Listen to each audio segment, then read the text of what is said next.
Hello guys, welcome to my YouTube channel. आप सभी का मेरे चैनल पर स्वागत है। आज मैं अपनी पहली लॉन्ग वीडियो अपलोड करने जा रही हूँ, तो प्लीज़ अपना सपोर्ट बनाए रखिएगा। सबसे पहले हम पेंसिल आउटलाइन को रेज़र की हेल्प से थोड़ा सा लाइट करेंगे, जिससे हमारे कलर डार्क नहीं होंगे। स्किन टोन बनाने के लिए मैंने यहाँ पर 3 कलर का यूज़ किया है। आप चाहो तो डायरेक्ट स्किन कलर भी यूज़ कर सकते हैं।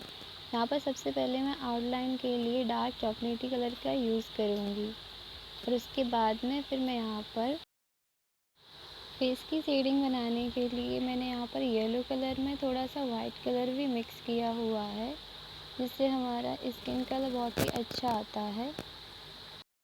इसके बाद लाइट शेप देने के लिए मैं उसमें वाइट कलर भी ऐड कर दूँगी।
चैनल को सब्सक्राइब करें।